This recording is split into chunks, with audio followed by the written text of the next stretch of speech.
What would you say is the biggest thing that separates the middle class from the wealthy? Okay, hand me that bag. This millionaire is about to explain the difference between the poor and the rich using a backpack. If I said, I will sell you this bag for $1,000, what would you say? Probably not. That is how a poor person thinks. A rich person would ask, what's inside? Because what if I had $100,000 in cash in this bag?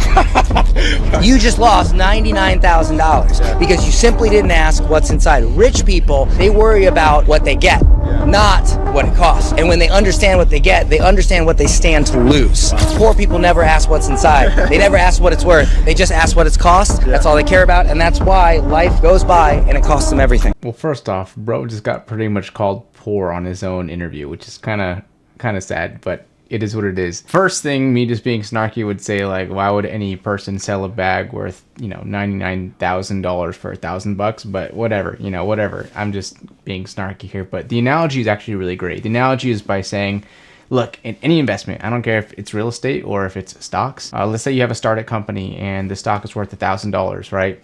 And the upside potential for the stock to grow over time is very high. You have to think about what the opportunity is going to do for you. You can't always think about the upfront cost, right? Because if you're only thinking about the upfront cost, you're disqualifying yourself from being able to reap the upside potential. So think about, what can this investment do for me, right? Start thinking in terms of that, because that's going to help you analyze whether or not this investment is something that's worth your time, energy, and effort. It may not be, but if you just stop at the upfront price, then you're never going to reap the rewards in the long term at the end of the day. So a lot of successful people start saying, how can I, instead of just saying I can't, right? That's a big one that I learned. Don't say you can't do something, say, how can I do something? If in his example is $1,000, let's say you don't have $1,000 to buy the bag. Well, how can I save up $1,000 to buy the bag? How long will that take? What will it require me to sacrifice in order to do something like that, right? This is going to be anything with, investing in your retirement, investing in stocks, investing in real estate, investing in business, investing in travel, investing in your health, investing in your, whatever it is. It's going to take some sacrifice. And so you got to figure out whether or not the sacrifice for that goal, for that investment in yourself, is worth the reward that it's paying.